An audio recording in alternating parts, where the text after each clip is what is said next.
Hey, welcome back to 5 Acres Honey Farm. I'm Tara Lynn, and I wanted to share with you, I had donated to the Utopian Seed Project, so I'll share more about the organization in the description.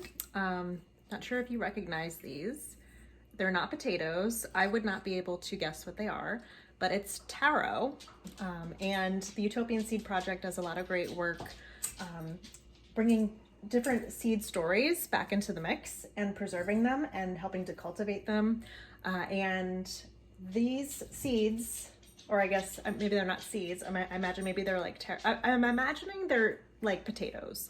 And that these might be potentially like taro seeds, like you'd have like seed potatoes. Maybe these are seed taro. I actually want to Google that and see if that's the case. However, what this is for right now, I might pull a few aside to see if I could grow them next year. But I donated to the Utopian Seed Project this year, and I just made a donation. Wasn't expecting anything in return, just that they're doing great work. But they sent a thank you note, and they sent me a whole bag of these taro with a recipe. And they do these really interesting dinners in Asheville, and I almost made it to 2 of their dinners.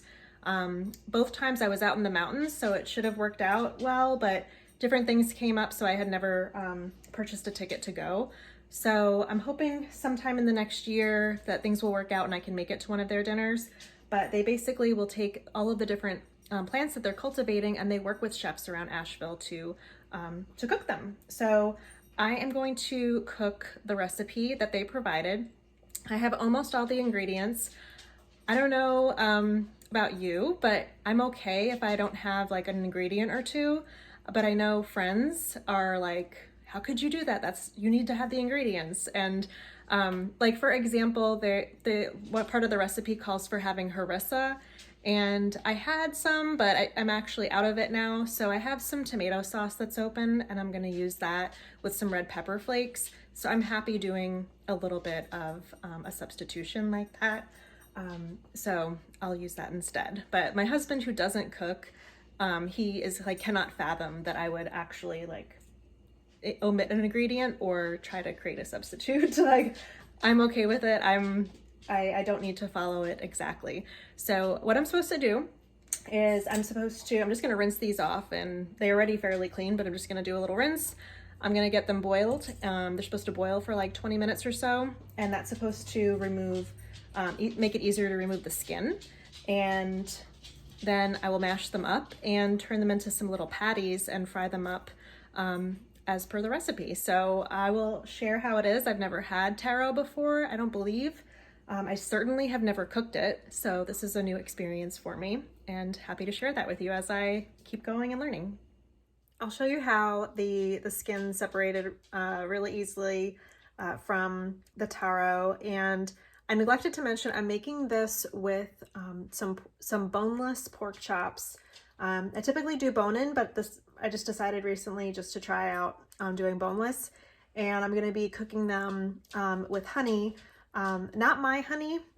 If you are a new follower or you're watching this at a different season, this past years in 2023, I was so focused on getting honey orders filled. So I typically don't post that honey is available until I pull the supers off the hives. And as I was like, I had like the orders in front of me as I was bottling, and I just kept like putting the orders aside and making sure I was getting everybody's requests in, and that way I knew when the cutoff was.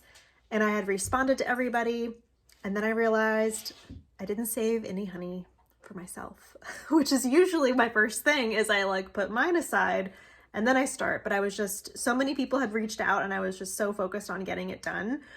So I'm staring at the jar right now. I have like this much left in a 1-pound jar. It's really tiny, but I picked up some honey in Virginia this past weekend. My husband and I did a day trip to Danville. We had never been there before. And there is some honey from Chatham, Virginia. So we live in Chatham County, North Carolina, and this honey happened to be from the town of Chatham in Virginia. So I felt like it was a sign that I should buy it. So I will be cooking the pork chops in that honey, and having the taro. I was thinking of doing some green beans with this, but just judging by how much taro there is, I think I'm just going to do the taro and the pork chops and just have a simple dinner that way. So let me show you this. All right, I boiled it for about 25 minutes. The recipe said for about 20 to 30 minutes. And I just want to show you, like, I had just peeled this back and essentially like the skin came right off. So the idea is that after you boil it, the skin should come off really easily, and it is really easy. You can ignore this fast food container instead of, you know, throwing it in the fireplace or so. I just decided to use it. I'm going to peel the skin off, leave it in here, and that way I can put this whole container in the compost pile. Here are all the skins. So I was actually thinking that I could give this to the pigs, but I don't know enough about Taro, and I'm just thinking I would just have more of a peace of mind of just putting this in the compost. And this is all of the taro that came out of it. So there's a few little green spots here. I've been pulling off most of it. I'm going to give this one a little bit of a scrub. I don't know if the green is bad. You know, I just think in general, whenever you see green, you think bacteria. And then with potatoes, which these have a very starchy quality like a potato, you know, you don't want to have any green parts of potatoes. So I'm just out of precaution and not really knowing this vegetable. I'm just going to take off any of the green bits that I see here. And now the next part is adding in all the herbs and getting it all mashed up and creating little patties out of it. And then I'll be frying it up. I've added the ingredients that are called for in the recipe. Just as an example, like 2 things that I substituted are the recipe calls for a large shallot. And instead of buying a shallot, I have a ton of dehydrated leeks from my garden. So I put in approximately the equivalent of what a shallot would be of the dried leeks. I also substituted, instead of cornstarch, which I do have, but I don't really understand what's the point. Like, all these other things are adding some great flavor, and it's already gonna be held together because it's very tacky on its own. So instead of the cornstarch, I just added this nutritional yeast. I'm always looking for ways of adding something nutritious into whatever I'm cooking. And if I'm making meatballs or meatloaf or some type of like a cheesy sauce, I just add more nutritional yeast. And with something like this where I'm going to be making little patties, it just gets added in there, and it just gives us a little nutrient boost. I have the first one frying up. Also, some things that I do a little differently. I'm not going to make it look perfect. It's going to still taste great, so you're not going to see a really uniform patty shape to it. I got it in here, and then I pressed it down flat, so I'm okay with the odd shape. I've also got the pork chops going. I usually like to marinate them in honey for a few hours to a full day, but I didn't have that prepped in advance, so I cooked them with just some oil and salt. And then I put the honey on just before serving it, and it's a really great combination. It's about ready to flip, so let's see how it looks. Perfect. Looking good. Gonna use a different spatula to put these in a moment. These, unfortunately, I'm gonna cook them and then put them aside. I typically like to serve them immediately, but my husband will be home shortly, so I'm just gonna like keep them warm on the side once they're done. And at that point, maybe they won't be too dry by then. Okay, it's looking all right. I'm gonna resalt them and let them hang out here for a bit. This one has come off the pan, and also just noticing there's a little piece here too. I might just scoop that out so it doesn't burn. I'll work on that right over here. So we'll just take that out.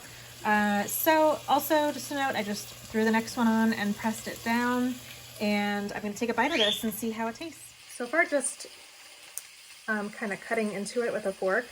It's a lot more custardy than I was expecting. It tastes so good. Reminds me of a plantain. It's really, really good. It's got a really great little crust on it. All the different herbs and spices. Almost tastes like a barbecue potato chip. If I didn't know, I would say it was plantain. Potato would be my second choice. It's so good though. I'm kind of bummed. I didn't reserve any to save to see if I could grow it. I wanted to just cook it and see how I feel about it. But I think I'm going to reach back out to the Utopian Seed Project and see if I can get some to grow next year, because it's really, really good. The last thing that I'll add is that the recipe also had a separate recipe for a Creole aioli, which sounded really great, but honestly, these taste so great on their own. I'm not gonna go to the effort of making the aioli. So that was actually the part of the recipe that required the harissa sauce. And so I was gonna substitute the tomato sauce with some red pepper flakes, but I won't need to do that. So I'm gonna get this plated and dig in and check out the description for more about the Utopian Seed Project, and hopefully I can reach out to them and get some seeds to grow some taro next year.